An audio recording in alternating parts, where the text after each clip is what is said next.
Oh, goodness grief. Uh-huh. Hold on. I just killed Ryan DeMay. Good Lord, I just hung up on Ryan. What Um, happened? we're good. Hey, YouTube. I tried to cut over to Ryan, uh, and I Can't accidentally hear killed you. him. Um, Hold on, Eric. I can hear you. Man, I tell you what. I blame Matt. Um,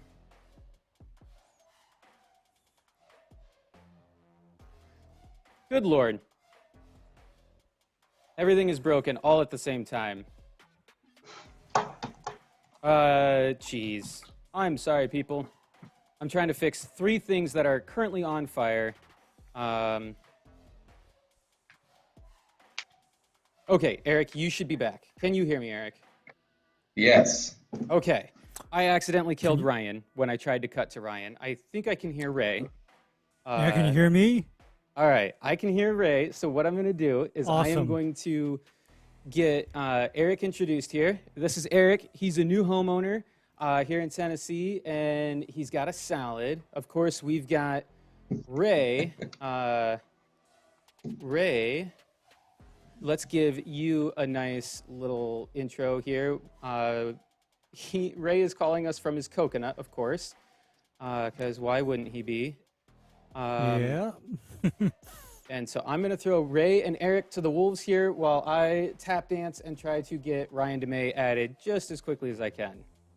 What's going on, Ray? What's going on, man? Just call me the unsalad maker. I hate salads. Fair enough. Yeah. Which island are Yeah. you on? I'm on Oahu, actually. I'm on Oh, Oahu. okay. All right. We've been there. We went there for our honeymoon. How long ago? We went there in 2015 we went to Oahu and Oh, then Kauai. oh, that is the awesome trip. That is the awesome trip. Is Yeah, it was a good to time. wasn't it? That was awesome. So as you might have figured out, I'm actually Green Duck, and I think I've been Green Duck for over a decade now. So I've Green seen Dock. my I don't. sheriff's. You Does that don't mean you're really good at fixing lawns? or turning them brown. We're turning them All brown right. and turning them brown fast. Okay, Eric. Okay. Some of that Civil War medicine, Ray. You know, sometimes you got to cut off a limb to save the whole body. You know what I mean? Exactly, and that's why I think I am the creator of what is almost an internet meme called Soul Stealer. You're gonna scare this I guy like right it. off the bat. Nah, no, I already told him that I hate salads. Oh boy. Well, yeah. I mean, it's going to be an interesting discussion if you don't like salads, Ray. From what I understand and what's been shared with me to this point. So, well, Yeah, it's like it's time to unsalad it. yeah. I think we're going to clean out the buffet line and get down into all the health violations in the salad bar. Where's that? What's that show? We need Gordon Ramsay to come in here and just say to shut it the fuck down, right? Just shut it down. Shut it the hell! Shut it all down! Shut Yeah. it down! I mean, So I missed the intro. I'm sorry. I was The intro was hung up me. on. Yeah, the intro was me apologizing for hitting the wrong button and killing everything that I ever had associated with Ryan DeMay. All my shortcuts, Ooh. everything. And What then realizing that also at the same time, Erik was completely muted to everything and couldn't hear anyone or anything. And so it was a fantastic time. No, it's all So good. that's It's all what you good. missed. You're the nuking everything to do with me. That hasn't happened since I had an ex-girlfriend, and that's been a long time. I've been married 16 years, so I appreciate that. It kind of feels warm and fuzzy inside when somebody says they're going to do that. So thank you. Yeah, Really yeah, appreciate that. anytime. Happy to help. All right. So I didn't know we were going to have Ray. I thought that I had heard that he might not make it. So that's good that we've got more than one person, because, it's just like they say in health class, anything that you would do to somebody else, you should be able to do it alone to yourself. And I thought that I was going to have to talk about grass alone, which I do frequently. So I felt comfortable in doing it. But since it's a menage now, I think this is going to be a much better discussion. Now, that being said, let's start on the Eiffel Tower of turf. Ray, are you ready?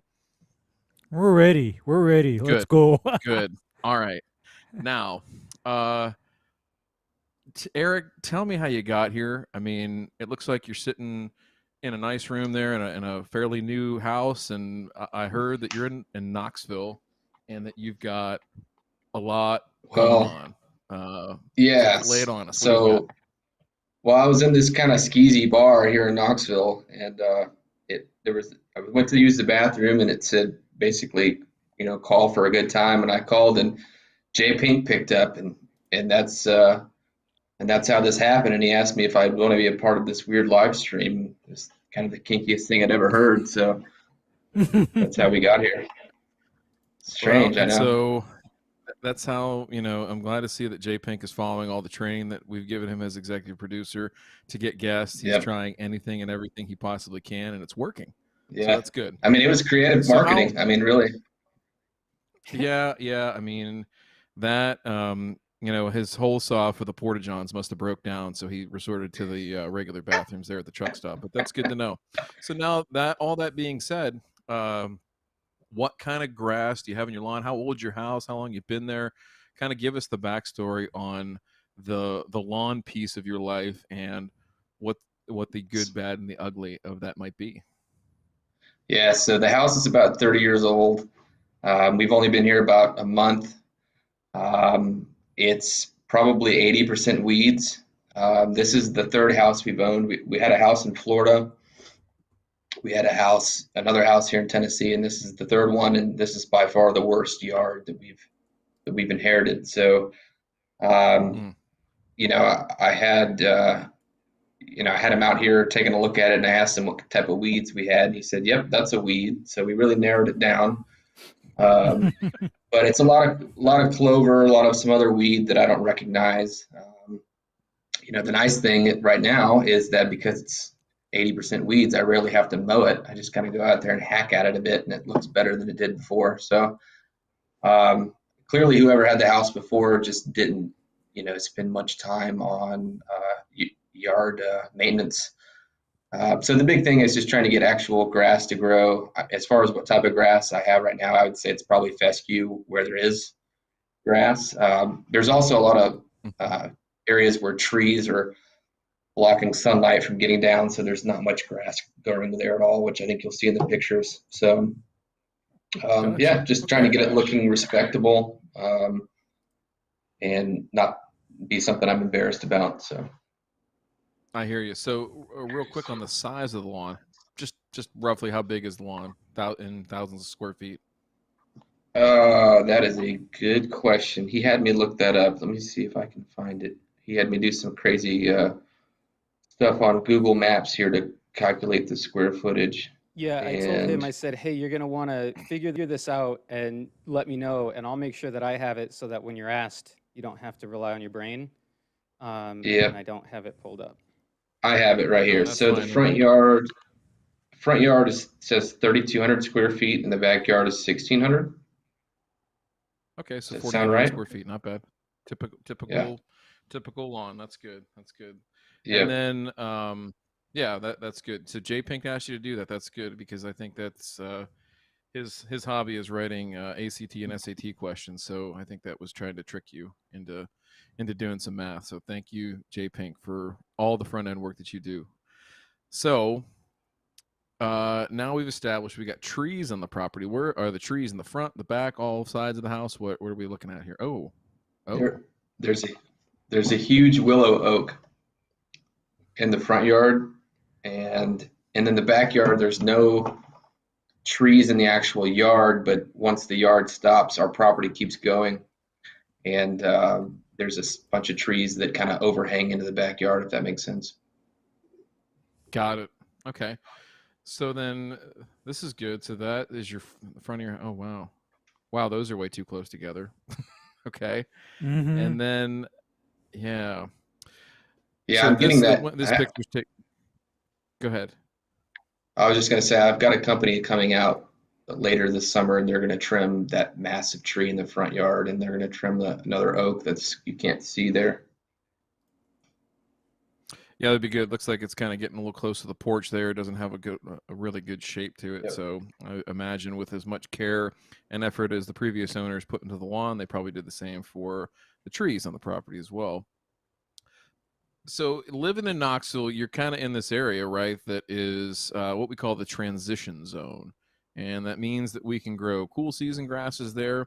We can also grow warm season grasses there. Both of them pretty well, but not great because of different times of the year make for different stresses. So realistically, the easiest way to frame this question is I'm going to give you the choice of picking 3 months that your grass may or may not look like shit. And it's your choice when you want it to look like shit. So the reason I say that is if with tall fescue, in the summertime, it's going to be tough, from a perspective of trying to get that to grow through the shade, disease pressure and things like that. And so, with what you're working with right there, I'm assuming that's a fairly recent picture. It looks pretty good, even though that it's not been taken care of very well. So I'd put that as a plus in the column of cool season. Now, that being said, with warm season, same thing where we're going to have 3 months that it looks like crap, and that's going to be in the wintertime. If it's going to go dormant, and certainly living in Florida, you probably experienced some of that or saw some of that. So the other issue that's compounding that probably isn't going to make it a great choice is the shade that you got, because it rather what we choose there, certainly not Bermuda grass because of the shade, but even in zoysia and things like that. Ray, maybe you can chime in on what you would expect in that transition zone climate with that kind of shade, and Erik's expectations of something that's better than reasonably good, something that's a nice lawn. I mean, is there a warm season option that's even on the table there? I would probably say no, because problem with the transition zone is that it is too cold for St. Augustine and even centipede grass to do well and survive over the winter and green back up in the spring. Zoysia, that's not a good idea when you don't have good air circulation and sunlight. And then Bermuda, as tough and as alpha as Bermuda is, the limitation becomes, again, shade. And so this is a case where, believe it or not, I would really look into doing whatever you need to do to get, say, some kind of a fescue to grow in this yard. I Because mean, I I'm not. just because Yeah, I I'm just not saw bothered by that. because I just saw the comment, and if this is you, wife said no chainsaws. Then again, if you don't know me by now, I don't necessarily use chainsaws. Yeah, that's me. Somebody said No, time for a chainsaw. No, We're not. no. We're Ray not. Ray poisons it. Yeah, Oh, okay. Ray Yeah, the goes trees. bottom up, not top down, that kind of thing. Yeah, you see, the I tree is about to have a little accident, a KGB style accident. no. Ryan's I, laughing. I my wife shot that down. So the tree is going to get trimmed. It's going to look a lot better. I'm going to keep it away from the house. But it is here to stay. But I think once we trim it back, it's going to look a lot more respectable, and you're going to get more sunlight. It's going to be in that area than it is now. It's still not going to be perfect, but I should be at least be able to grow grass in the bald spot, which isn't even really showing in this picture. So Yeah. I mean, that's what I'm thinking is that okay, selectively limb up and canopy thin the trees, and then get yourself some nice, I guess, turf type tall fescue. That So, that's plausible. one question too here, Eric. What the front door of your house faces which cardinal direction? Front door, Yeah, I would say that you walking up the front door, is, you're looking northeast, south, or where's the west. sun? It's probably east, north, Okay, so it northeast. faces east, northeast. Okay, that's fair. I mean that means you're going to get some good morning sun, and that's not going to Yeah, tree, the willow oak's not going to impede too much on that. Okay. So that being said, the other thing too, the other big plus for the tall fescue route is that it sort of lines up seasonally with your timeline, right? So you're talking about, another 4 to 6 weeks to get things pruned up on the trees, whatever damage that might be incurred there in terms of them getting trucks and dropping limbs and things like that all over the lawn. So really, are you opposed to spraying this thing out and just starting fresh? you're saying killing everything that's there and starting over. Correct, sir. I mean, if that's the best way to do it, then yeah, I mean, I guess I would be uh, open to trying it. Yeah, I don't think. Yeah, and I think from a standpoint of trying it, I think down there with tall fescue, your growing will be a breeze. I think it'll be a nice, easy growing, and then get you through wintertime. And really, it would just be about preparing the grass for that first wave of summer heat come next year. And I think that's Yeah, plenty of time to do it and plan this all out and have a good strategy to take care of it all.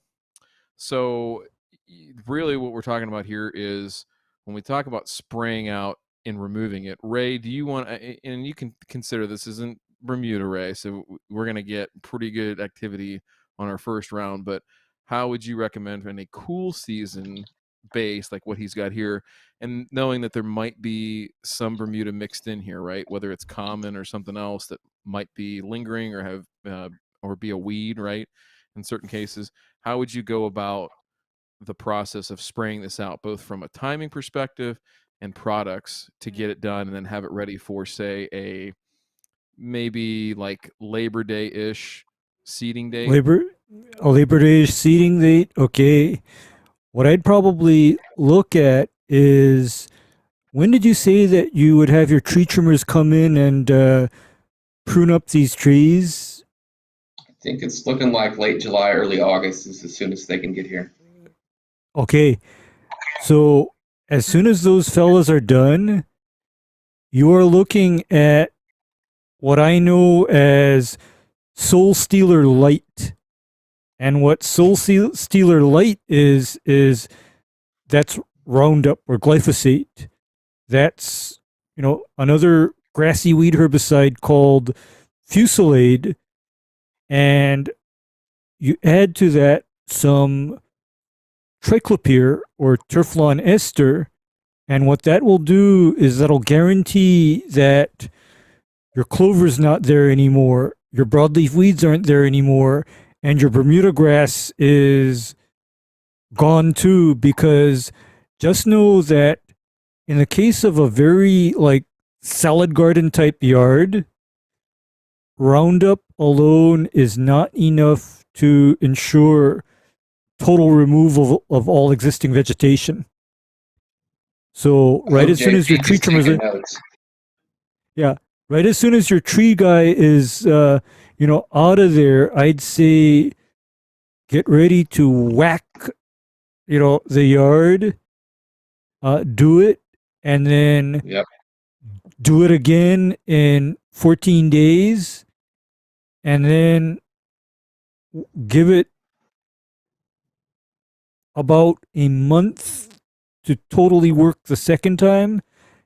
And then that's when you put your seed down, and that'll be sometime in September. Now it's To still give you a pretty hot here in timeline. September. Does that change anything? No, No, no. not really, because you want nice warm soil temperatures, right? So heat in the beginning can be your friend. Really what it comes down to that might be a problem that we can address is humidity, right? So if it's still real humid, which that is sort of dying off at that time down in your area, but it's something that you can slide your seed window. You've got a bigger, wide open seed window of like 4 weeks. Like really, anytime in September, you're probably going to be fine. Whereas the further you go north, I'm up here in Columbus, Ohio, that window shrinks down to like maybe 3 weeks. And if you go a little further north, it's like really 2 weeks to get it just right and have enough time to get the grass growing in and be nice and healthy before you go into wintertime. So, I agree with what Ray's saying, that multiple applications of his Soul Stealer light, and we can definitely send you this protocol in written format because it's probably overwhelming to hear it all right now. If you have any questions at any point and we're saying something you don't understand or whatever, go ahead and stop us. Stop us. Yeah, we can nerd out pretty hard if we're not careful. He did go through the effort of getting soil tests, so I do have a front and back soil test. If you guys want to take a look at that too. Golly. Yeah. Yes. Yeah. Yes. Oh. All right. Okay.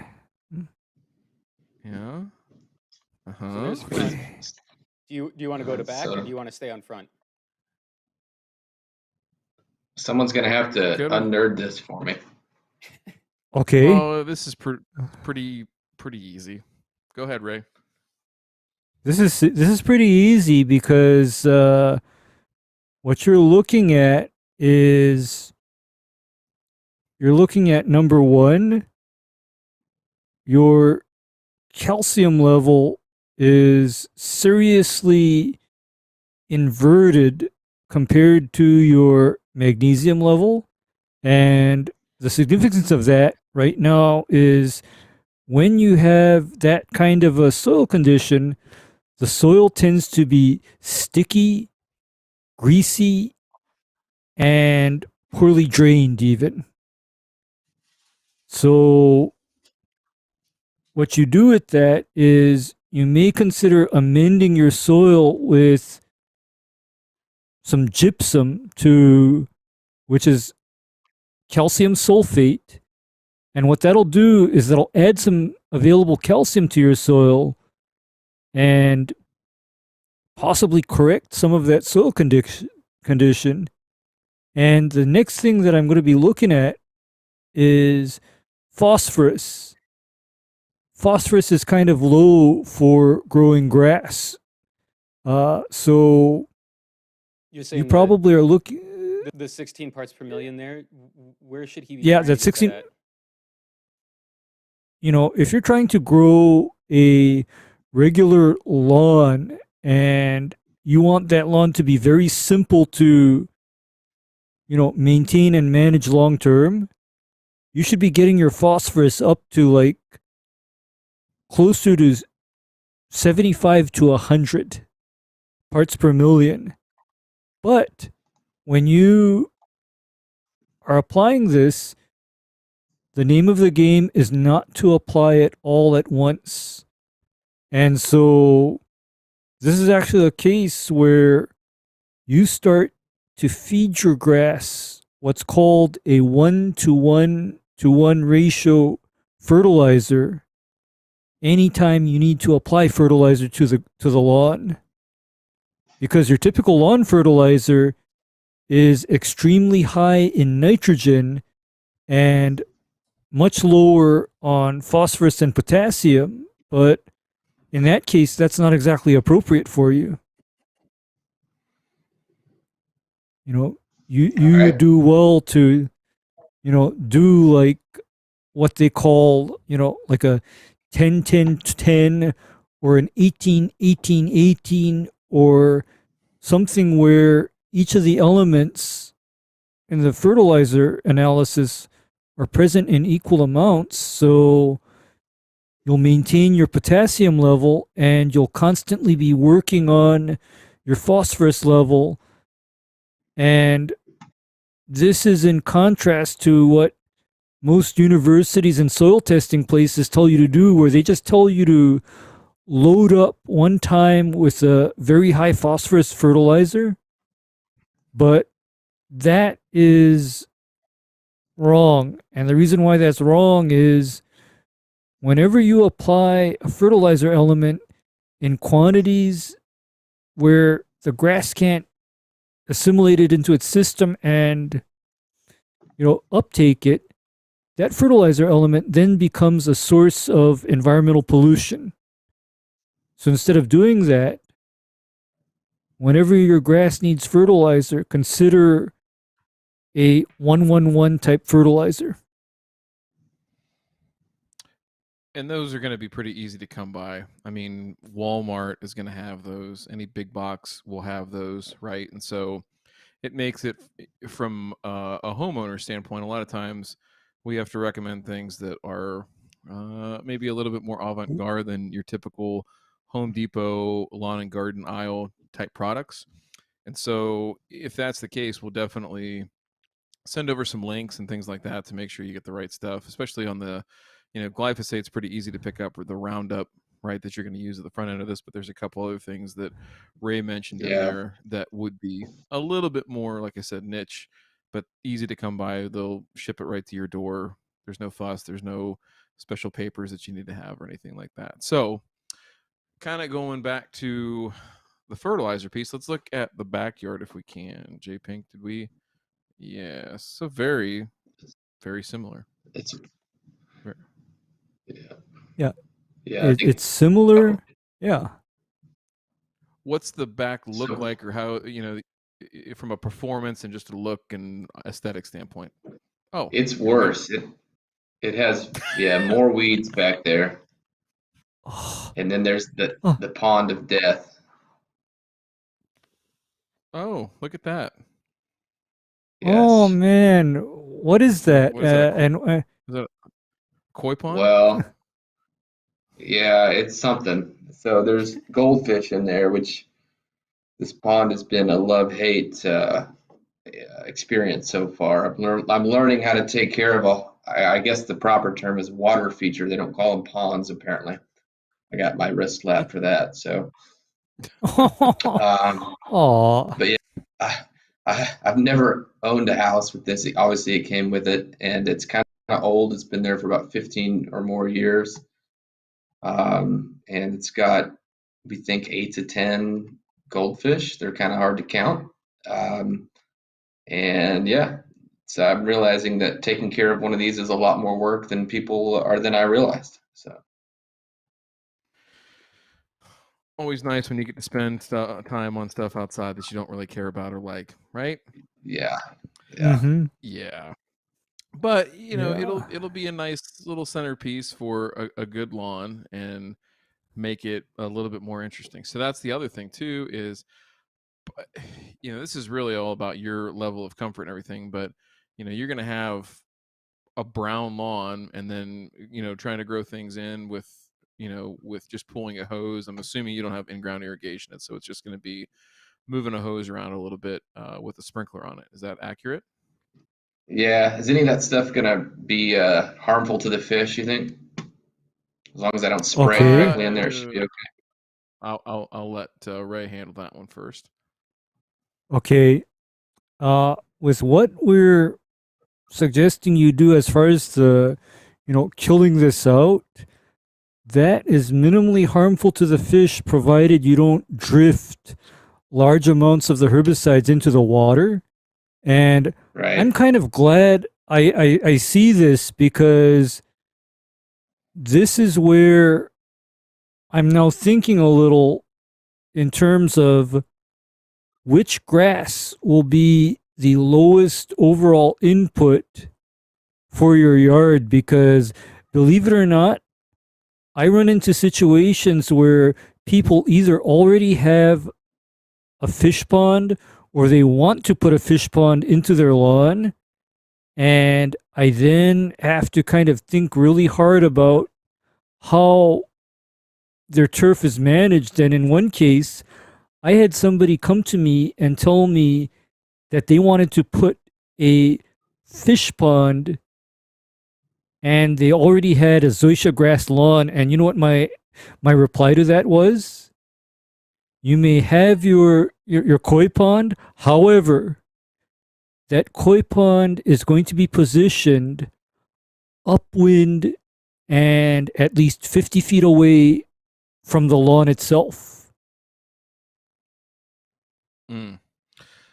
Good to The know. other thing I would So recommend too is just taking precautions of when you do spray, of cover that really quickly when you do spray. So just put a tarp or something like that over it very briefly. I wouldn't leave it yeah, there for any length of time.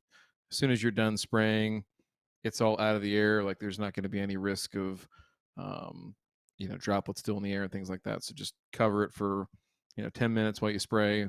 Pull that tarp, take it out in the front, hose it off on the driveway, let it dry out, fold it up. You're done, and you've done your Mm-hmm. due diligence to protect all the goldfish in there. yep, Yeah. that's good Yeah. advice.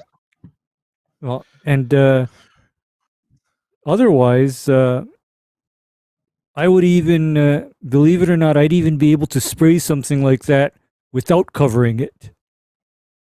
Well, yeah, but you're a precision master, Ray. Right. I'm just saying, I'm looking at this like I'm the turf lawyer here, right? I'm here to make sure that you mitigate all risk as my client from anything bad happening, right? Because I think I heard that you have a wife, which means that I know who your judge, jury, and executioner is. I don't want to see anything bad happen to you as my client.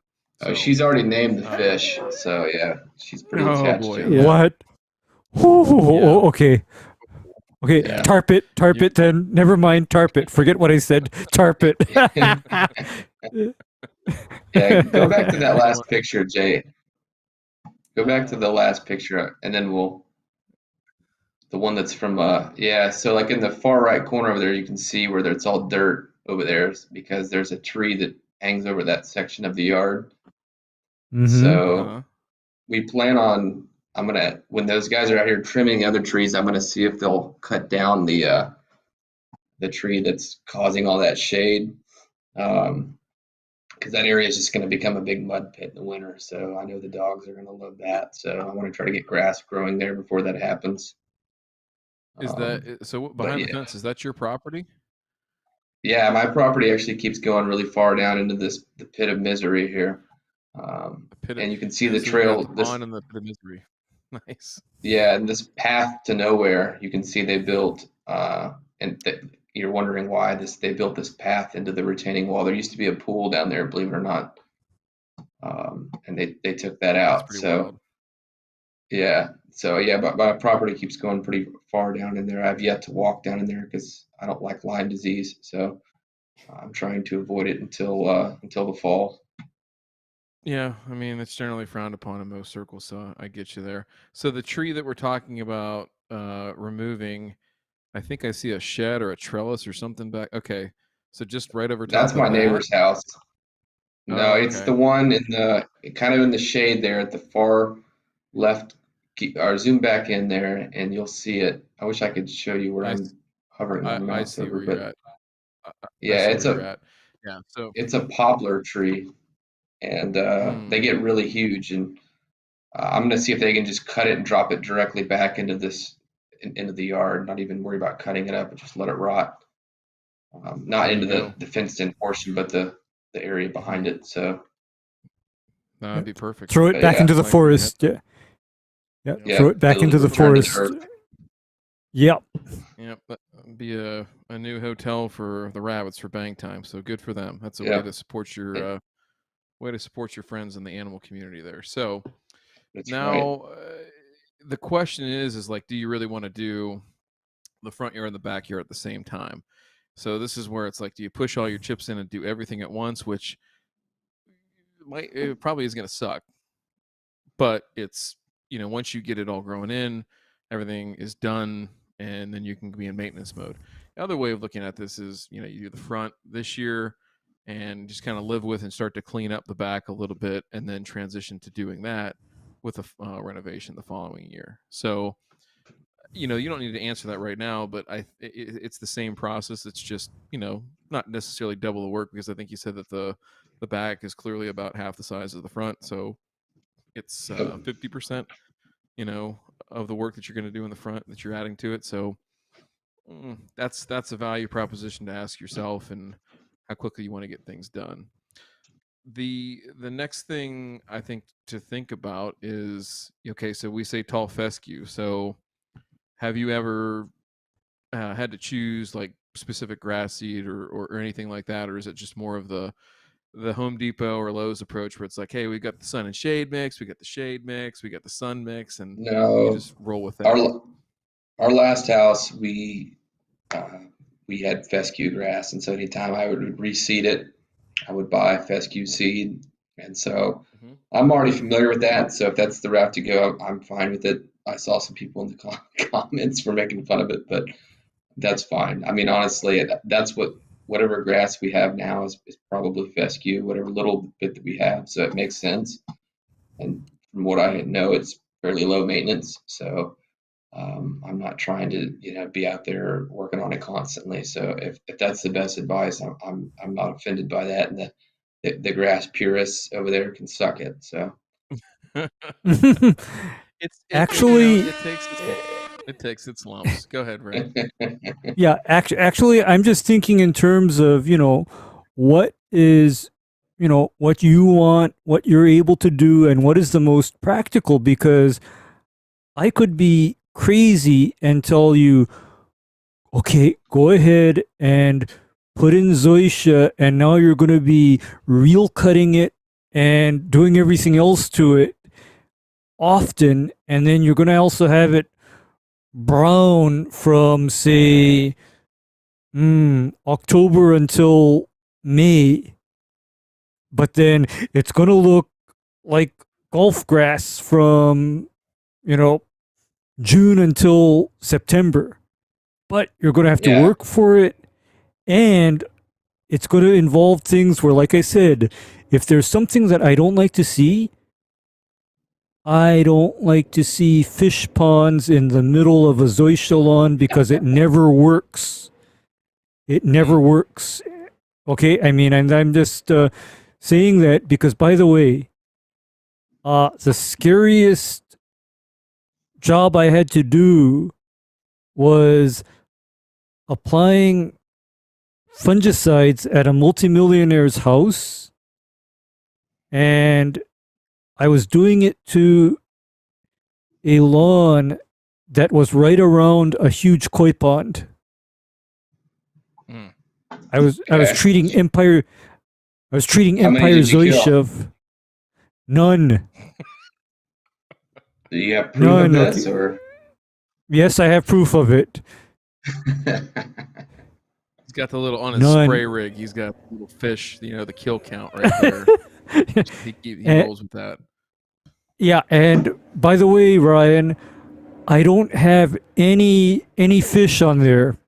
None. I've never fished fish either. So It's always some weird thing. Did you wait? Is there a fish kill story from Erik? Did you kill fish before? no, well. I caught a bird in there the other day, and I kind of ran him off because the previous owners warned me that the fish would kind of die randomly or birds might get them. So I've been keeping my eye out. Um, I might have to chase him off with the 12 gauge or something in true Tennessee fashion, but I don't know if my neighbors would appreciate that. But no, Well, so and far we don't think we've lost any fish.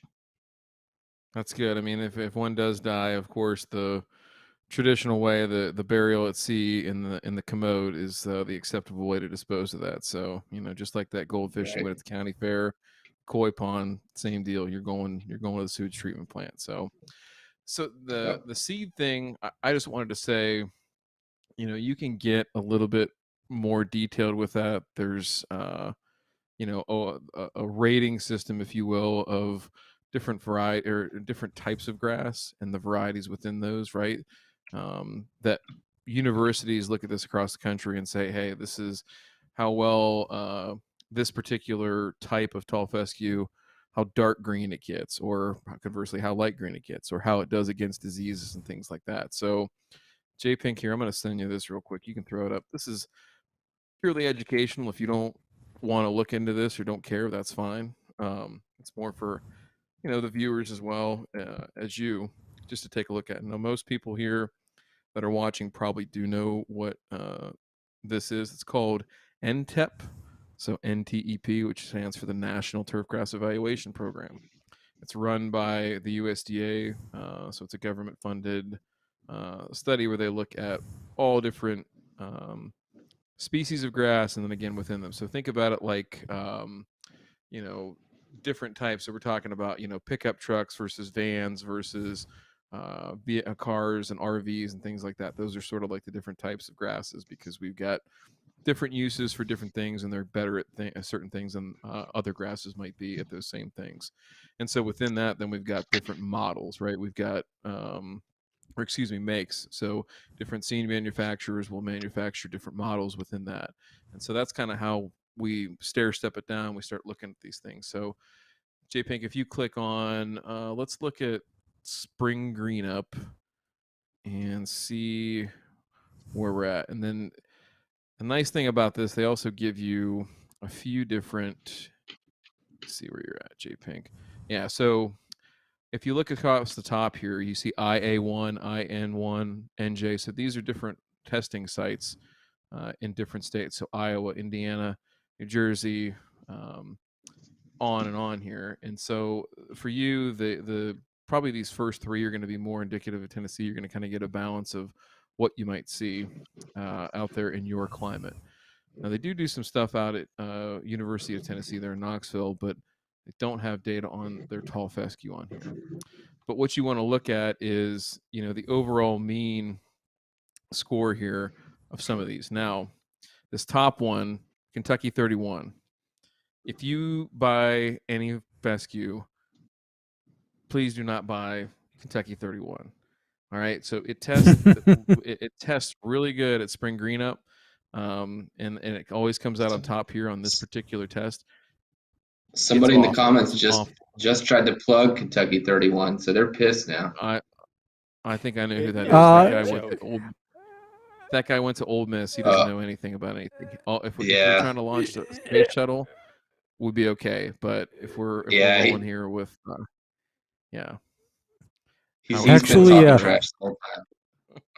No, well, he's just a comedian. he's funny. Yeah. I want Brian G to know that I'm not offended by his comment. He said I'm 200% a fescue guy, and I take that I wear that as a badge of honor. And if you think you've triggered me, then come at me, bro, because you're gonna have to try harder than that. Well, no, and I'll say this too, is like a lot of people are like gung ho for mowing the grass with the real mower and everything like that. Ray, has to in Hawaii. He has to make grass look good.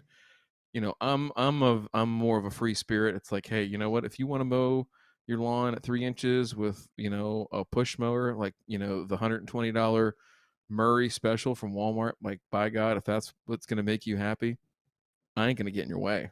I'll tell you how to do it really, really well, and to do it to the best of your ability, but I'm not going to judge you. So back to this whole NTEP thing. So it just gives you a little bit of a snapshot of what, some of the more important features might be to you, and it could be different for everybody. So I'd encourage you to look at that. Now, the nice thing that these guys will do from a seed manufacturer standpoint is that they will kind of package well-performing cultivars together into seed blends. And so the things you're going to want to look at when you go to buy seed, you're going to see blends and you're going to see mixtures, right? So Ray, if you would you please tell Erik the difference between a blend of cool season seed and a mixture of cool season seed? Okay, when you have a blend, what you're getting is basically grasses that are of the same, variety, say turf type tall fescue, but they all have slightly different, varying degrees of, say, resistance to drought, resistance to diseases. In other words, what happens is that should there be a condition that compromises one out of the 3 or 4 varieties in that seed bag, then maybe that one variety won't look so great, but then you still have the 3 or 4 varieties in the bag covering for it. Whereas if you have like a monostand, you better make sure that that monostand is extremely well taken care of. Like, for example, there's another type of grass that Hold on. I know hold on, some of the Ray. lawn fanatics, you know, Ryan I'm is just freaking okay. out. Real quick, monostand. Lay it down for him. What would a monostand be? monostand would be one cultivar of grass. However, if anything bad happens to that cultivar for whatever reason, the entire lawn uniformly suffers. Okay. So to break this down, because you mentioned going into a bar, the first thing here, and right then and there, we connected. We had a thing right there. So this would be like if you have a monostand, you're gonna go up to the blonde chick that's by herself that's really cute and try to talk to her and strike a conversation and maybe get her number, right? If you crash and burn, that's it. There ain't nothing else to fall back on. The blend is going up to a group of hot, cute blonde chicks. Remember, they're all blonde because they're all the same, right? We're going to classify them like that. And you've got like a 1 in 3, 1 in 4 chance of getting somebody's number. Your odds increase greatly of success. So that would be the way I'll break that down first. Ray, continue. All right. Okay, so monostands, there are people that, for example, their thing is to cultivate monostands of Kentucky bluegrass, for example. But these are the same people that they're almost like full-time golf supers for their own lawn. They got to put in a lot of work. Their lawn becomes kind of high maintenance. And, based on what I heard from you, that's not quite where you want to go. You want the grass to look good, decent, but you don't want it to be, your second job. Exactly. Yeah. What, time And, out. That's a and great. Wait, real quick. What do you do for a living? I'm just curious. Well, someone in the comments Without pointed giving out away your earlier, it was employer. pretty. Yeah, so I work for You a what? company that makes coffee, and I'm an inventory analyst. And somebody said you're an actual bean counter. Well, that's pretty genius. Yeah, so that's my you're, job. you're, you Counting the oh, beans so for the you, Colombian coffee cartels. yeah, so you're Exactly. you're you're in the coffee world. Because you see, I don't drink, but Ryan knows that I consume epic amounts of coffee. This is Well, true. I'm your man. Yeah, yeah, I consume epic amounts of coffee. So right there, but going back to that whole monostand versus a blend, in the case of turf type tall fescue, when you blend your turf type tall fescues, you're also decreasing the chance of total turf failure, which goes back to Ryan's example of if you just have one that girl tells you no, buzz off, versus if you have 3 or 4 girls all giggling and talking together, and then you odds are at least one of them will pay attention to you, even though the other 3 girls don't quite like you or not into you. So that's where a monostand is beneficial. And me here in Hawaii dealing with things like monostand Bermuda, monostand Zoysia, monostand Seashore Palum, I'm basically on high alert because the monostand life is not that wonderful, actually. It's pressure. It's high pressure. Very much so. Very much so. Yeah. So then, Ray, a mixture. Let's talk about that real quick, just so he understands that it's. I don't know that it would behoove you to do a mixture down there in that situation and scenario because I'm not sure that it's going to help you. And Ray can explain a little bit more about the the differences and kind of take it from there on the mixture. Yeah, well, Ray? a mixture. Oh, am I on? Yeah, okay. A You're mixture. good. Yeah, okay. A mixture is basically added insurance. So, say one variety or one cultivar in that blend is not adapted to your individual conditions in your yard. And you don't know it, right? Until you put it out and plant it. But the other 2, 3, or 4 in that blend are better adapted to your yard, and so they take over.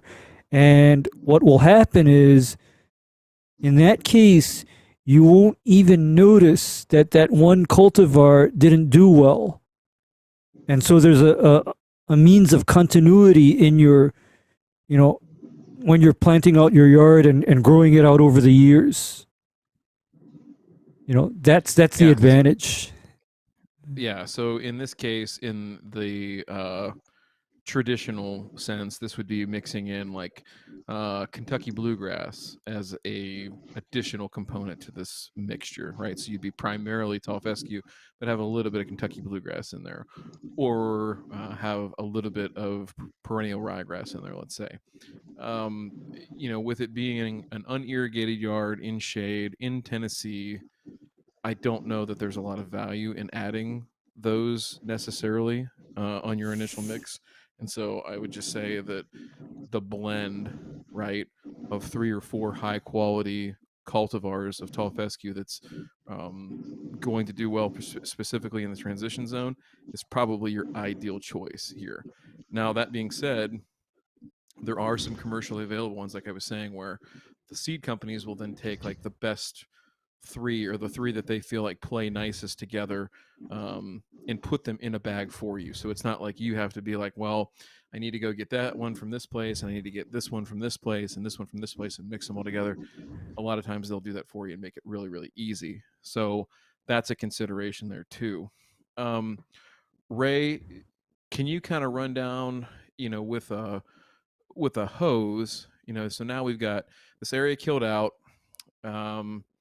Well, let's talk about seeding method here real quick, because I'm trying to go in order here. So we talked about fertilizer to prep, talked about killing things off, talked about seed selection. So now we're going to prep for actual seed. Ray, what would you do to get this ready for a seed bed prep? What I'd probably do is I'd scalp off the now dead vegetation. And then, what do you think, Ryan, about... Oh, and I'm looking at... Ryan had to step away real fast, Ray. Yeah, okay. But anyway, let me ask you this, Erik. How level or unlevel is your yard? I mean, how flat is it? In other words, when you're mowing what you got right now, is it fairly reasonable to mow, or are there sharp grades in it that make it difficult to mow? Are there any kind of ditches or holes? Yeah, by Tennessee standards, it's about normal, I guess, but pretty mountainous and hilly here. But it's this area you're looking at is relatively flat, and then off on the other side of the house there, it gets pretty steep. And but then the even though backyard is relatively flat, I guess. I mean, it's sloping downwards, but it's nothing too intense. Okay, because what I'm thinking about is, in terms of what would need to be done to make this a smooth and mowable surface. That's kind of what I'm thinking about, because if it is relatively smooth and mowable, then your prep is relatively minimal, because if it's smooth and mowable, then you're looking at just... I don't think that's going to be an issue. I think that's probably the least of my worries, honestly, given everything going on. So yeah. So then, because as long as it's mowable and it doesn't kill you when you mow it, then that's awesome, because all that means is that you just scalp off the now dead vegetation and then think about seeding. And I'm going to turn it over to Ryan, because it's not ever that I touch seeding warm season grasses, because that's not what I do. I'm typically sprigging warm season grasses. So if you've got everything scalped down, like Ray says, if you can rough up your soil a little bit, those little garden weasel tools and things like that, or even just a good hard rake to scratch up the surface, is generally enough to get you a little bit of a seed bed. And all you're trying to do is create more surface area, right? So if we create a little groove, we've created more surface area for the seed to then touch the soil and have good contact. So the nice thing about tall fescue is it's such a large seed that you could probably plant it on concrete, and as long as you kept it watered, well, there's nothing to hold fertilizers. You got to keep it fertilized too, but it will grow just about anywhere. Just throwing it on top and keeping it watered. So that being said, you can just apply that through your spreader, right? So if you've got a good rotary spreader that you can say is even in terms of its distribution and everything like that, and you can get a little bit of seed in there and try it out. Sometimes folks will recommend that you mix seed with different substrates, right, to make it easier to spread or easier to see. So sometimes people will mix it with like sand or something like that, like play sand. That's okay if you really want to do that, but I find it comes out just fine out of a regular spreader. So the biggest thing is you don't want to put too much down. You don't want to put too little down. So generally speaking, when we go out and calibrate for a bare ground seeding, in this case it would be bare ground because all the existing vegetation is out of there and gone. Smoked. You're going to want to go at a rate somewhere between 8 and 10 pounds of what we call pure live seed per 1,000 square feet. And so there's a real quick calculation here that we can do. Let me see if I can pull up a seed tag real quick. While I'm talking about that, what kind of spreader do you have, or have you purchased anything like that or brought anything with you from your previous home? Yeah, I have a rotary spreader. I don't even know what, I mean, it's not an extremely expensive one, but it seems to have worked for me in the past. So as long as it works for you, that's okay. As long as you're comfortable with it, that's fine. So turf type 12 fescue seed tag. That's good that you have that. And when you use that, generally speaking, how do you, if you've used it for fertilizer in the past or whatever, so just kind of one of those things where you set it to whatever the bag tells you and you just rip roar and go through it? There's my mower. Or there's not even that much thought. It's just like, looks like enough.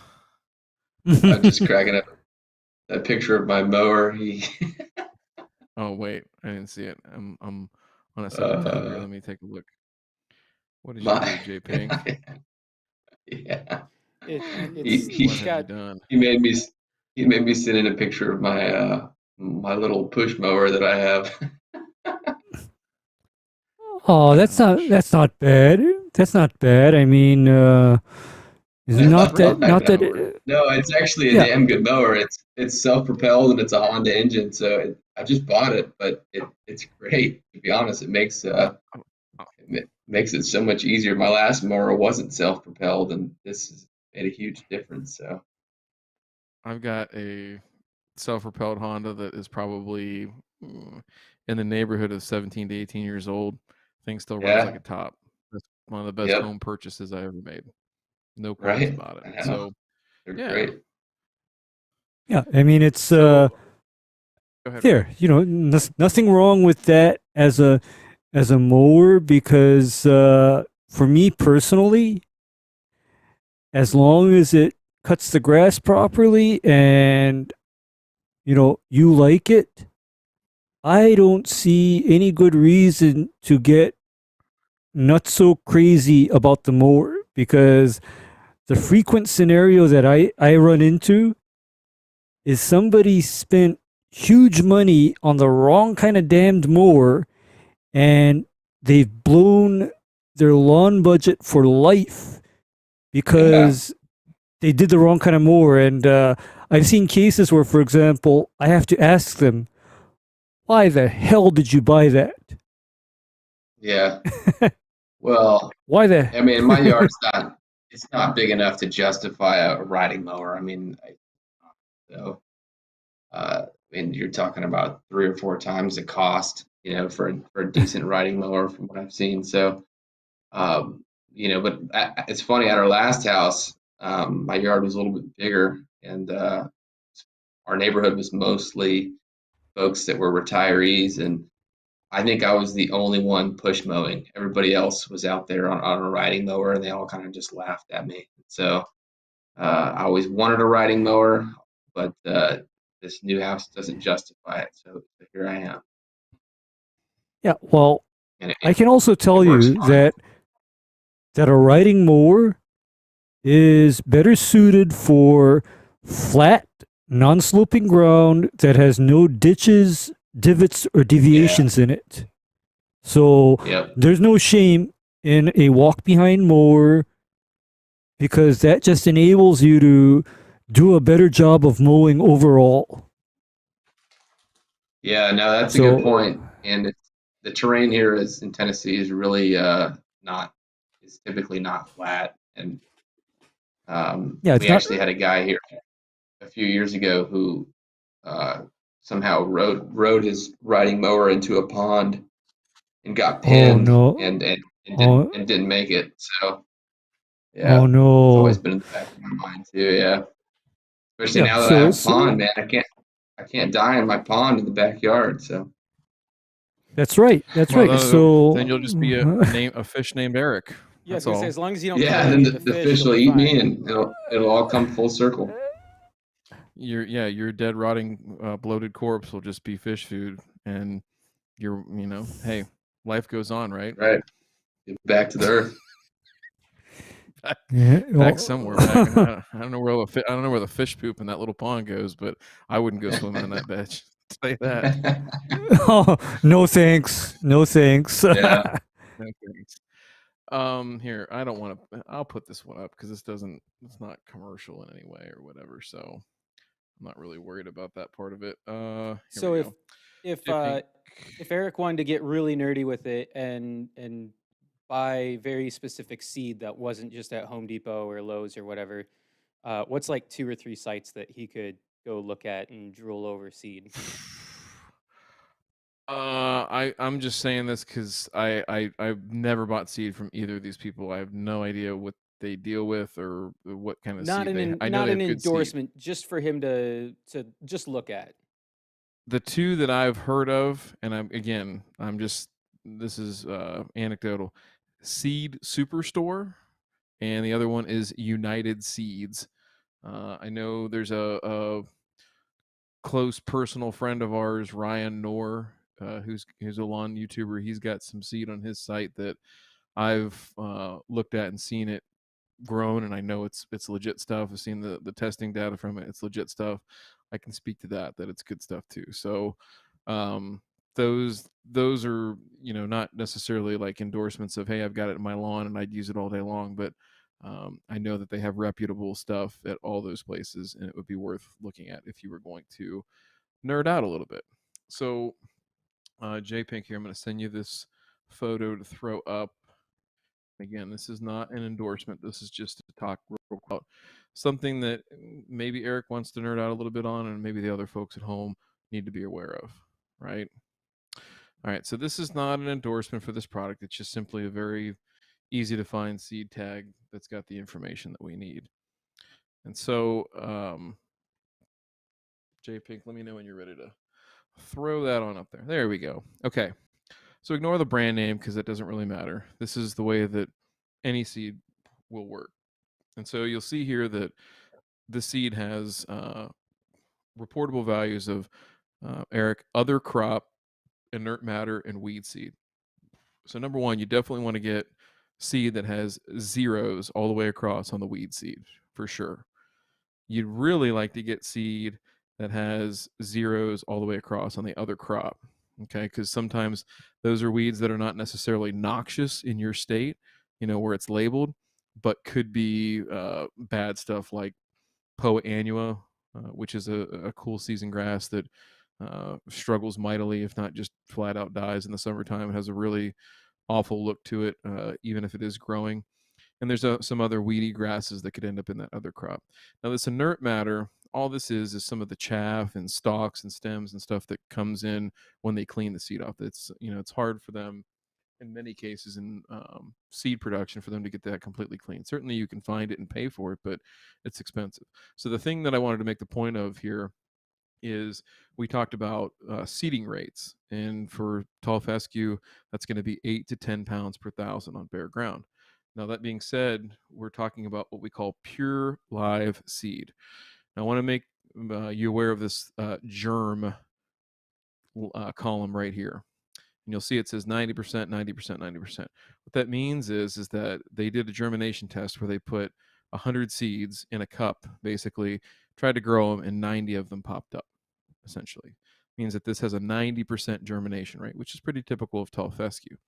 Now, you'll also notice, too, that we have 1.4% inert matter in this, okay? So you're a numbers guy, so you hopefully will enjoy this. So we're going to we have 100% of something in the bag, seed, inert, weed, all that kind of stuff. So 100 minus 1.4, so we have 98.6% seed, right, by weight in this bag. If we multiply that times, we're going to take that as a percentage and multiply that by 90. Okay. Divide that by 100. So we have, this is 88.2%. Okay, pure live seed. What that means is that's accounting for the 10% of germination that we're not going to get, and this is also accounting for the 1.4% of inert that we have in here. So realistically, in this bag, we have 88.2. We really have 44 pounds of viable seed in this 50-pound bag. So that's where it's important for us to be able to account for that 12% loss, right? So that might be where we take our seeding rate and say, hey, if we were going to put this out, we need to be, what would that be? 11.8% higher with our rate to account for the losses that we're going to have from our inert and from our 10% ungerminated seed that's going to occur per the test on the tag. So just a little tip. And in your case, is it going to matter? Is it that big of a deal? Probably not. But again, I just like showing folks that, yes, you're buying a 50-pound bag of seed, but there may only be 41%, 42%, 44, 44 pounds or 42 pounds, whatever the case might be. I'm getting my units wrong here, but you get the point.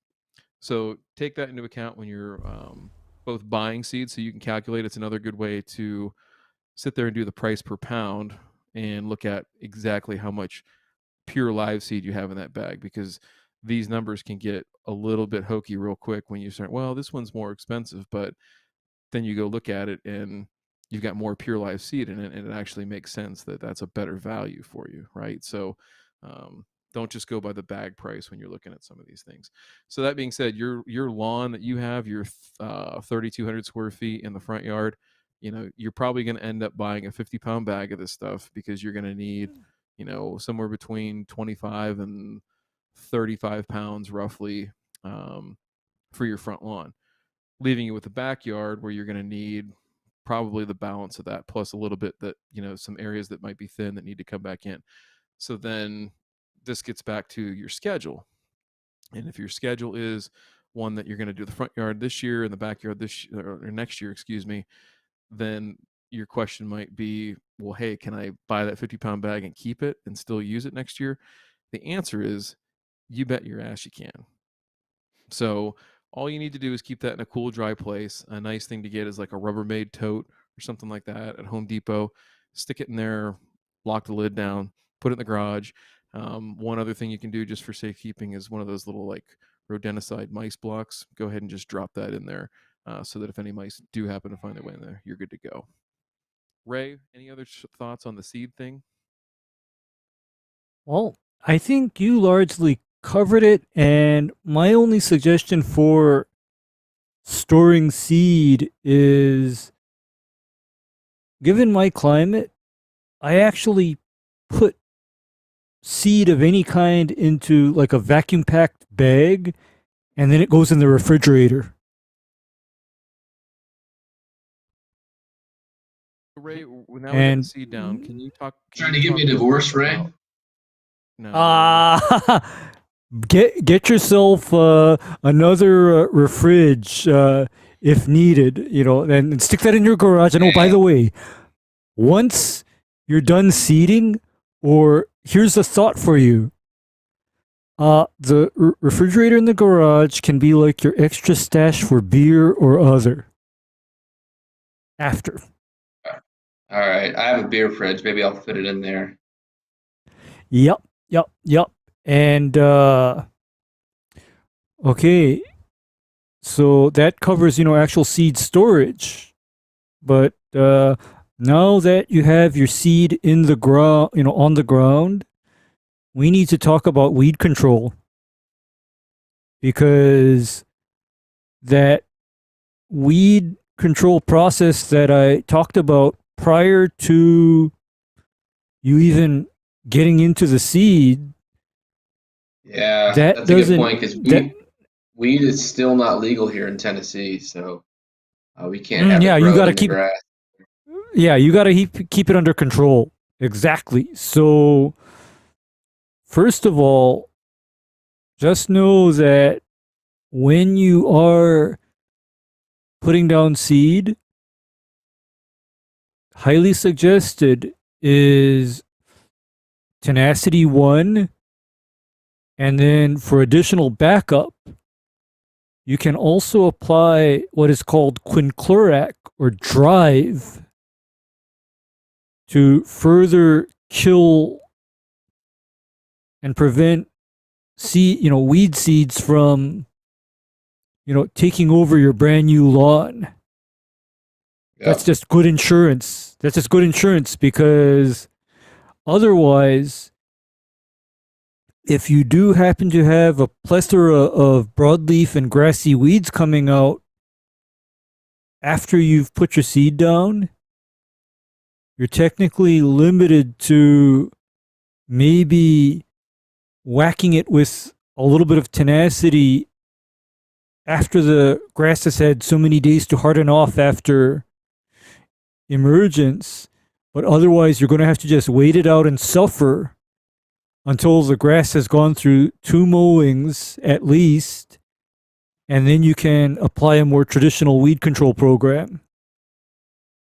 But I highly recommend that you think about applying, that tenacity and that quinclorac at the time of seeding. It's highly suggested, because I see this, what's pictured on the, in the photo right here, and I'm getting mildly itchy looking at it, because to me that looks like the kind of stuff that would gladly grow back when you throw some water and fertilizer on that area, and it'll come back from seed. Ray, I think that's the crabs from the coconut shrimp girls. It could be. I don't know. Maybe it's the Okay, so yeah, I agree that the herbicide there at seeding can be highly advantageous in the sense that it's another one of those like risk mitigation things, where is it gonna win the war? No, but is it gonna drastically improve your chances? Yeah. And certainly too, with the size of yard that you have, if you you can continue to use, you're going to buy an 8-ounce bottle of tenacity that's going to cost you 75 bucks. You'll be able to continue to use that, for the next 2 or 3 years as a component of, not a standalone, but as a component of a good weed control strategy, spring, summer, and fall. So again, we're trying to get products here that aren't necessarily like sunk costs, like, hey, you use it once and then it's like, okay, I'm never going to use that again, and I've got a bunch of it sitting on the shelf. Trying to minimize that as much as possible, which I think is going to be pretty easy in your case.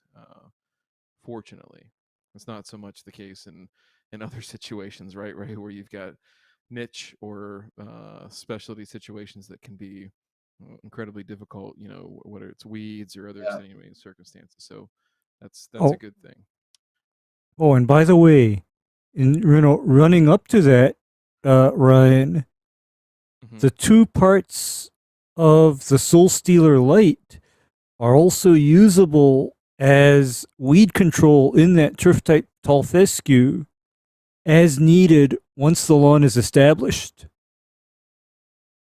The triclopyr and the fusillade, I mean, if you need to go there to take down, extreme grassy weeds or broadleaf weeds, you still have that, on the shelf and ready to go.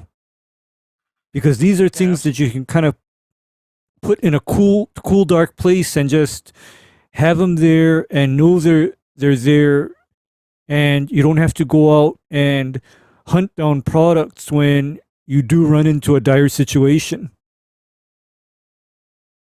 There's no question about that. That the stuff you'll get recommendations from people that just don't make any damn sense, and I think that's the one thing is that we're trying to look at the utility of it to make it as easy as possible to work with. One other point there and this is a key point as you go through your initial herbicide application, and then you possibly do a follow-up. So typical recommendation is going to be like after the second or third mowing, which is probably going to be maybe like between 4 and 6 weeks, you can go ahead and apply another round of that tenacity along with a broadleaf herbicide, right, to clean up anything that's come up to that point. And the one thing that you need to be aware of is, so there's a range of rates that we use for this tenacity product. You want to be at the low rate of this because tall fescue is very sensitive to it, not with it killing it, but it what it does is it kind of bleaches out and turns the grass white, and it kills it by basically taking out all of the structures that have chlorophyll in them, right? So the plant basically withers and dies. Now, tall fescue is sensitive to it, and it will discolor, it will bleach, but it will not die. So you just want to be really careful that you don't go at too high of a rate, and that whole like, well, if this much is good, then some more is gooder. Like, don't think that with this stuff. Just use the label rates and stick to it. So that those measurements you got to be a little bit more precise on when you go to do that. So, Ray, we've got our pre-plant down. We've got seed down. Can you maybe discuss a little bit about what your watering strategies would look like, given the fact that Mr. Erik here does not have an in-ground irrigation system, and maybe try to take advantage of him not having to move the sprinkler as much, if at all possible? That tree might be somewhat of an issue, but what would your strategy be in terms of frequency, timing, and that sort of thing to get seed to pop? And then when would you kind of switch and start to back that down a little bit? Well, what I'd probably be looking at is if it is still like warm and dry when the seed goes down, you're looking at watering 1 time a day, watching it, and then watering it again maybe 2 or 3 more times during that day to just keep the surface of the soil moist. You don't want to flood it. I mean, because like when I'm watering newly sprigged or seeded grass, I'm turning on the water and then shutting it back off in, I want to say, 5-minute increments. It goes on long enough to just dampen the surface, and then I stop, because when you have seed, understand that you don't have extremely deep roots that you need to get water to. You haven't even gotten it to germinate yet. So you don't need to water heavily. You just need to be able to water lightly but often. Correct. So some things that can help you out there for sure is I don't know if I have a good. I'm trying to think. I think Gilly, if he is watching this right now from our lawn Discord, I think he built one recently.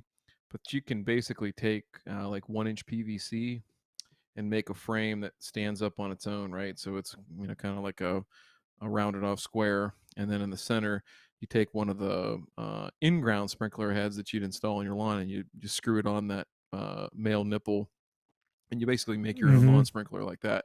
Nice thing about that is you can adjust the nozzle, so you can adjust the distance, on how far it throws, you can also adjust the throw left and right. So if you only want to cover like a portion of the yard or come up from the sidewalk, shoot in towards the house but not hit the porch, you got a little bit more flexibility versus the cheap plastic made in China sprinklers that you're going to get, at a Home Depot or Lowe's or some other big box. So that's one key element. The other thing too that's nice sometimes is the battery operated valves or timers that you can get. So basically, this is a device that has a really crude clock on it, and you can program in. Some of them go up to like 6 different start times. So you tell it, hey, right now Mm-hmm. it's 7 o'clock. Synchronize it just like you would your clock on your stove or whatever, your microwave. And then you set the runtime so that when you're at work or if you're out with the family or whatever the case might be, it's going to know, okay, hey, I need to flip on today at 9, 1, and 5, and do the same thing tomorrow, 9, 1, and 5. And so it allows you to just leave the water on, and it opens up that valve just like an electric valve would in an in-ground irrigation system, and do a lot of the work for you. So as long as you get your sprinkler placement right, you can absolutely make it work. I've seen other people do, where you have the tree to contend with, so it's going to stay a little bit wetter under there longer. So you might have a Y splitter coming off of your hose and 2 battery operated valves, and maybe you have 3 start times on this one that is the shade zone, and you might have 5 start times or 4 start times on this one over here that is the sun zone. Okay. So something to think about and make your own crude irrigation system that makes it a little bit easier and more palatable. So it's not like, damn, like I got to go out here again, and for the 3rd time today, drag the hose out, set the sprinkler up.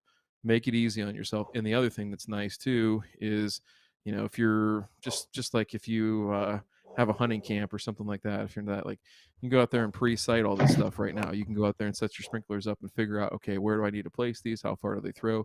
Get all that stuff worked out before you even have the tree trimmers come out, right? So you can get all that stuff done ahead of time and be ready to go when the time comes. Hey, Yeah, because I know that, there's a lot of heat on. Do you throw peat moss over top or straw over top? How much do you guys invest in covering seed, whether it's peat moss or anything else? Oh, okay. I thought you were going to say peat moss. Uh, 0 on peat moss for me. That's a no, dog. Ray, peat moss. Let's just talk peat moss here for a second. Yay or nay? nay, I Yeah. absolutely had a dumpster fire of an experience dealing with peat moss. And Ryan, do you know what I like as my seed cover? If I have to cover Out there, something like Bermuda seed, out there. I don't know if it's any different. Tell me, please. I like the steam sterilized shredded redwood that I can get shipped in here from California. They Interesting. take up redwood bark, and they almost powderize it so that it's like really fine.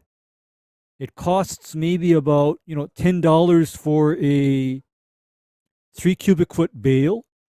However, I don't get weeds and shit growing out of it that comes in when, say, I order a truckload of composted green waste here locally.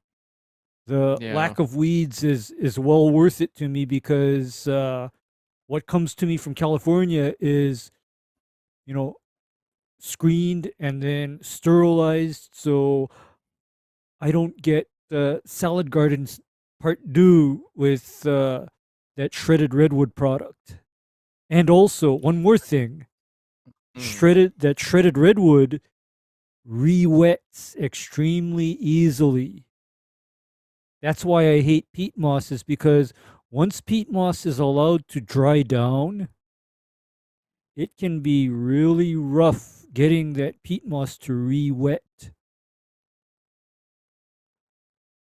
It can be Yeah. hard. It's a very hydrophobic material to work with, right? So I'm trying to always understand what the thought process is, right? To not necessarily agree or disagree or judge somebody for what they're doing and making that choice, but The only thing I can think is that it's very ubiquitous, right? It's very easy to come by, and it is pretty easy to work with, right? I mean, you cut the bale open and you just start shredding it up with your hands, spread it all over the place, and bam, you're good.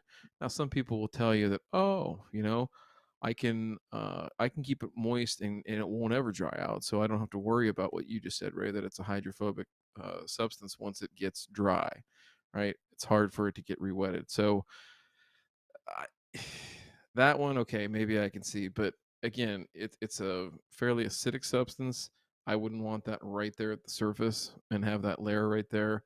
I think there's better products that are much more easily used. So, for instance, here, and this is a good segue, J Pink. I'm glad that you asked, because the one thing I wanted to talk about too for Eric's particular situation is the backyard, because there definitely are some erosion issues to contend with back there based on that slope, right? And how abrupt it Mm-hmm. is, and the fact that he's also got that retaining wall, which tells me that it's a pretty steep slope. I think we only had one good side hill picture to really get a sense of it, but it's something to consider. So in that case, I look at this as a kind of a twofold thing. I'm more concerned in the properties of erosion control in many cases because, for me, I'm looking on sites that are generally not flat, right? So if we're doing an athletic field or something like that, we've got a crown on the field, or we've got slope or a pitch or something like that we're trying to contend with. And even at those minute values of 1 to 2% of slope, still a significant amount of water. The velocity of it can increase greatly with every 1/10% that we go between 1 and 2. So even in that sense, it's important for me to control erosion first, and secondarily hold moisture close to the surface. Right? I can always control moisture if I have even the basic hose and sprinkler. Right? If I have an in-ground system, if I have automated irrigation, all those kind of things, it just makes it not necessarily easier, but more simple. Right? It's more simplified, but I'm more concerned about erosion control. And even, we talked about this last night. If you were, it's good, a nice little plug here. If you missed it and you're not a member of the channel, we did last night our first pilot for our podcast, which is called The Burn and Return. It's an hour about ag and turf issues in the news and some of the things that we're seeing out in the field. It's a little bit more personal to us, and there's no guests, so typically it's just us rapping on current events and things like that. So one thing that we did talk about too um, last evening in terms of erosion control and some of those other things is that we're gonna have to be really, really careful about what's moving around in the environment and all these other things. And we talked about, biosolids and some of the things that are being said about those. And it's the two go hand in hand. The basic premise of what I'm trying to say here is that there's a lot of information of, hey, use this because it's eco-friendly, or use this because, it's peat moss, it's natural, it's organic. And it's like, okay, yeah, I get it. But there are other products that are better suited to handle this particular situation, and you need to be educated on that. You need to be educated on what you should use and when you should use it and why you should use it. So, on that note, with the slope in the back, so Eric, we were just talking about covering your seed and things like that. What can you use? What should you use? All that sort of stuff. So, in that backyard, ooh, dynamite drop in with the picture there. Thank you, J Pig. It doesn't look super steep here, Eric, but it looks like Yeah, maybe it's it's not terrible. It yeah. So is. I I don't mean, think it's I can gonna. see it. I can see Is it. is there any regrading back here? It kind of looks like there's like a little depression, maybe 5 or 6 feet off of the rock bed there, coming down the hill, that might be something that might need smoothed out a little bit. Am I seeing something wrong there? Is there like a I little don't know. dip? I've never noticed that in person. It kind of looks like that in the picture, but I haven't noticed it in person. Okay. Um, so yeah. So yeah, if you're smooth, then that's no problem at all. I think that what you do there is just be mindful of the slope. And so there's a couple of different things that you can use here to make your life a little bit easier. So number one, there's a product, and again, I'm not advertising. I have no affiliate links. I really don't care. If you don't like it, you don't want to buy it, take a flying leap. I don't care. Eric, I'm not talking to you like that. I'm talking to all the people that are going to watch this afterwards and give me shit. And I can take shit, but I'm not going to be a shill. So the product that I'm thinking of here is a product you can spread either by hand. Yeah, hell yeah. Is a product from Profile Products called Cover Grow. So it's a nice product that it acts as kind of like a hydro mulch, like you see the guys spraying on the side of highways and um, you know, in front of commercial properties and things like that. It acts as that in a spreadable form, and then once it gets wet, it spreads out and does a nice job of holding things in place fairly well. Fairly well. The other option is you can go to Home Depot or something like that and buy these what we call erosion control mats. Ooh, look at this.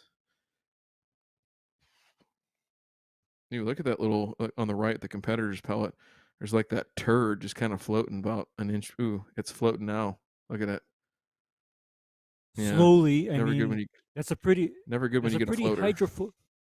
Yeah, that's a pretty hydrophobic and non-expansive material, whereas the cover grow is literally acting just as good as a hydromulch material, and in fact, it looks, it looks like that cover grow stuff, Ryan, Yeah. is made for those smaller hydromulch machines that don't have the steel paddle going all the way Yep. down the length of the tank. Correct. You can use it So with like a trash pump and jet agitation. I do like how this turned into a laundry detergent commercial here, and that the jet agitation was simulated by some plastic plastic spoons. That was a clever marketing tactic right there. Somebody plastic in spoon that and solo marketing cup. meeting. Yep, Yep, plastic spoon and solo absolutely. cup. Keep it simple.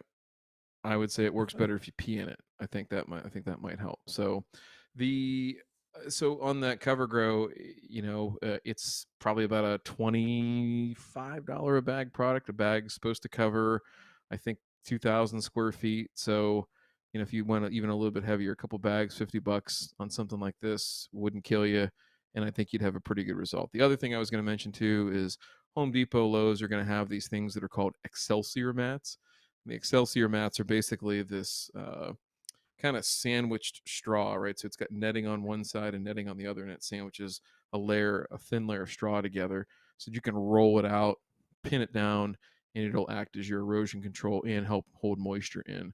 Much like if you actually just took a bale of straw and spread it out over your yard after you seed it. So the plus is it's really easy to install. It's pretty simple. It's not super expensive, but the downside is that netting, the grass grows up through that, and there's really no good way to remove it. So it's there, and sometimes you'll find if you didn't install it, all the way down, it starts getting sucked up in the mower and wrapped around the blades and things like that. So in your case, I think with the limited slope that you do have, I do believe it's important to contend with and make sure that you're taking the steps to protect your seed job and all the work and effort you're going to put into making it happen. For 50 or so bucks for the cover grow, it's a small investment into doing that and protecting it. But I don't know that you necessarily need to go the wood or the straw erosion control mats. That might be a little bit of overkill, both in terms of the cost, the time to install, and the overall finished product and what you might get out of that. So definitely look at the cover grow in that situation. Now, fast forward, you grow this thing in, you keep bumping it with fertilizer through the fall. We're not going to even go there right now because we're kind of running out of time. But I think this gets you to a point where it's going to look really good at the end of fall, like really good. You're still going to want to try and take it easy on it, be tender with it, not let dogs or kids run rampant on it that first winter or something like that. So really, you're just trying to get it through that first winter. That next spring, when things start heating up and this stuff wakes up, I think it's going to be tremendous. And really, at that point, it's just about getting yourself set up for that summer disease season where, again, that's the time that is sort of the danger zone for this stuff. Not that you're going to lose a ton of grass. You're going to lose a little bit of grass. There's no question about it. And that's just life in the transition zone with any grass. But I think you can have it in a really good spot and in terms of the overall health of it, the aesthetics of it, and I think you'll be pretty pleased with kind of that balance of it looks good, but I don't have to do too much to it to make it look good. And I think that's kind of what you're after, if I've heard everything correctly. So with that, Ray, any other thing that you want to add before we wrap up with any final questions, thoughts, Well, um, and before we or go into Eric final telling us that he? questions, Oh, go ahead. if you were to summarize his timeline, so he's going to have this tree up front and in back. It's going to get trimmed in the next couple weeks. So kind of Okay. what should he be doing leading up to that, and then what are the highlights of his homework? Ooh, okay. Highlights of his homework. The thing that you can start doing right now is gathering a materials list of everything that you're going to need and getting all that stuff in now. Notwithstanding the fact that we're in a post-end pandemic time and logistics are all jacked, get all that shit in your garage now so you have it. Just so that seed, that's herbicide, the fertilizers, all that stuff. As long as you got a place to put your stuff and you're not going to get any pushback from the boss, then I'd go ahead and do I have a that. So sweet garage. that's perfect. Okay. Perfect. Next thing is take inventory of what you do have and start working on that. So definitely go ahead and get your sprinkler set up, worked out, figured out, sighted in, so you know where you're going to put all those things. If you're going to use 1 or 2 battery operated valves, you might have a few $100s into it. And again, another nice thing is even post post grow in, so a year or two from now, you can still use all those things when you get into a hot dry spell. You stick all that stuff out there. You don't have an in-ground system, you don't want to piss around with that, but you at least have the capability that when it does get hot and dry, you got all the tools in the arsenal to yank it out there and use it when you need it. Not necessarily all the time every single day, but in tough times of drought, you can use it. So that's something, those are things that you can do right now, today, starting, and let's just say that's going to take you a month to get done. Starting next month in July, this is when you're going to follow the Ray Soul Stealer Light program and make at least 2 applications of the program that we'll send over to you via JPink of spraying out the stuff, right? Get rid of everything that you currently have. And this is where you pick your poison too and think about over the next month, do I want to do front and back together? Do I just want to do the back? Do I just want to do the front right now? What is my scope of how big I want to go in this first run? That's for you to decide. Doesn't really change anything in terms of your lead up to this, other than maybe make you get a few more sprinklers and things like that, or just have the ability to move those back and forth if you're going to do both. My personal recommendation is pick one or the other. Do that now. Learn from what you want, learn from your mistakes, learn from your successes, and then go on and do the other side the following year. Okay, so now we're into July. We're killing stuff, making it all go away. We're protecting the fish, and we might even take an inventory and a manifest of the fish and their names, so we can, if one of them gets lost and it ends up on a milk carton, we can at least put a picture of it in its name, so it can be found and returned to its rightful owner. That'd be important, at least for some people in the house. Now we get into August. The other thing we can work on during this time too is any soil amendments and corrections. So as Ray said, maybe not too close, or excuse me, too far away from our seed date. Do we want to start making these kind of remedial fertilizer applications to correct some of those soil imbalances or deficiencies? So later on in August, when we're getting closer to seed time, that would be the time to maybe make at least one application to get it ready to go. And then at the time of seeding, we'll make one more and have our last herbicide or our pre-plant herbicide go down. So we're going to grow in, we're going to seed and grow in September. We're going to live through that with October and November. Probably about the time we get to, a week or two after Thanksgiving, it's probably going to be slowing down, I'd imagine, in Knoxville quite extensively. As far as, going into winter, there's really no special preparation that we really need to work on or do. It's just we should have the grass in a healthy state, right? We're going to have a good solid 12 weeks or so to get this grass sufficiently grown in and healthy that it's going to look like a lawn at that point. It really should look like a lawn. So that's sort of the short term, the next, say, 6 months or so of what you're looking like. So again, right now, today, you can get the irrigation sighted in, figured out, pieces, parts, all that, and then put together a materials list of the seed, the herbicides, the fertilizers, and all that stuff that you need, and start acquiring that so it's ready to go and put in your sweet garage until it's go time. And realistically, I like it. with the herbicide, what's the least expensive pump that he could reliably spray with? Because it sounds like he only has a spreader and a mower. Is that right, Eric? Yep. Okay. Ray, what do you think? I mean, I'm just thinking like a solo or something like that, like a Chapin, something easy, something simple that is not bargain basement, like generic brand, but something that will be solid and serve him You for know, the next several years. okay. As far as a yard his size, I could easily imagine doing that day in, day out with your good old, hand pump solo backpack sprayer. I could imagine doing it because, for one thing, this is a relatively simple area to cover and deal with.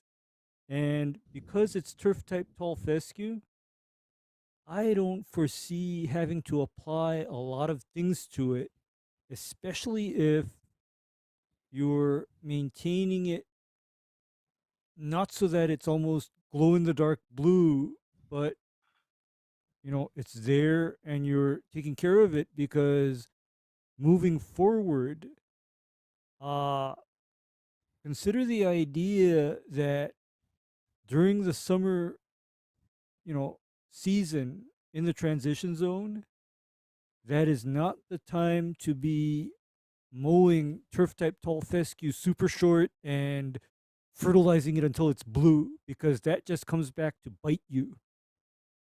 In the hot weather, leave it alone. Yeah, Unless you want to that's do great a lot advice. more work. Yeah, I leave it can't alone. wait I for mean, I can't wait for part 2 of this when you come back in about 9 or 10 months and do the show again. And we could even do one, pre or mid growing. I think that'd be Rowan, interesting to kind of yeah. follow on of making a sequel to this. So we'll leave that to J Pink. So okay, we've answered some questions. We've talked about a ton of stuff, but what questions do you have for us? Is there anything that we said that didn't make sense, or that you think we were talking out our ass on?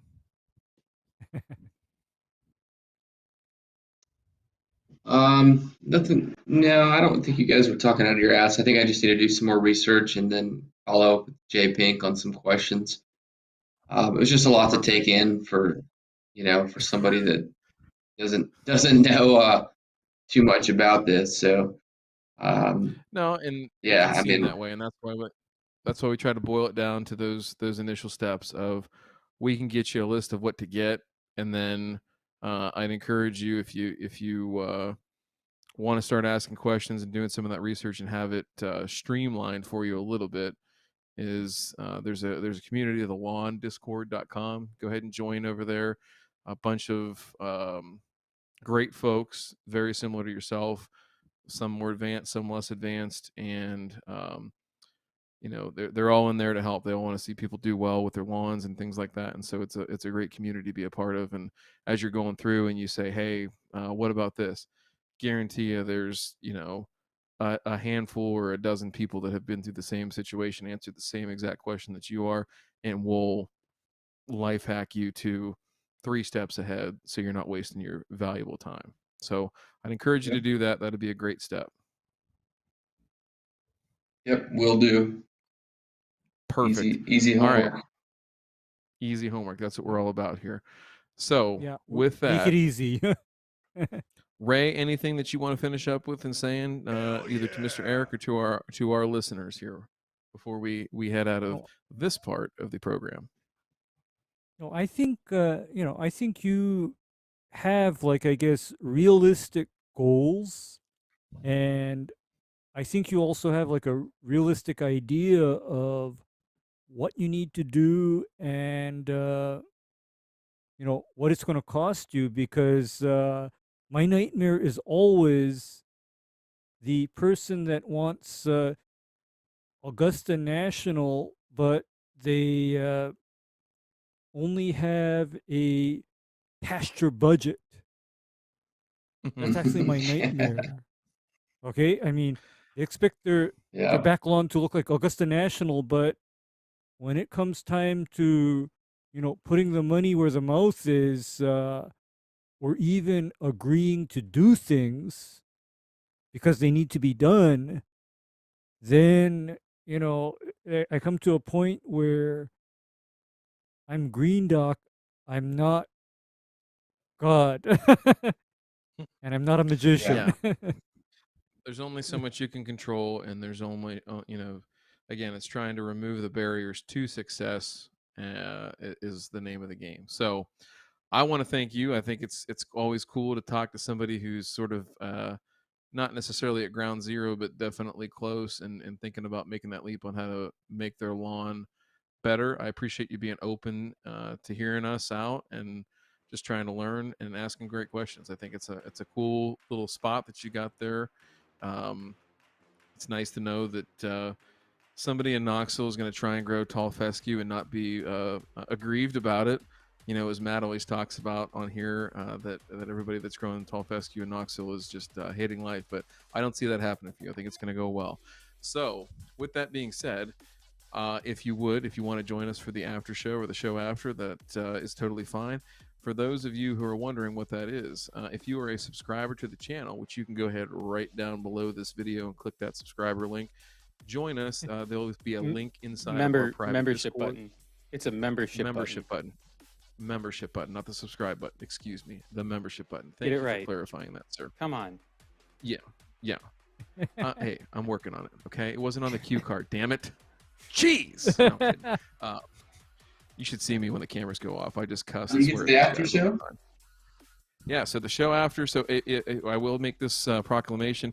If you do not like bad words, if you do not like BS being called out, or have some type of personal affection for certain people that make content related to lawns on YouTube that is not of the highest quality scientifically, then you probably shouldn't come. It's a fun show to be a part of. If you do want to be a part of it, again, click the membership button. You'll see a link that'll be available for 10 minutes and 10 minutes only, and then it disappears into the world, never to be seen again. With that being said, Ray, you'll get it. You'll get it. Eric, you just stay on. You don't even have to go anywhere. You just sit tight. Yep, you don't have to go anywhere. We'll be good. All right. With that, Ray, Eric, thank you both so much. Our listeners, our fans, thank you so much. Thank you, guys. See you all next Thursday. Peace. You know I'm coming through.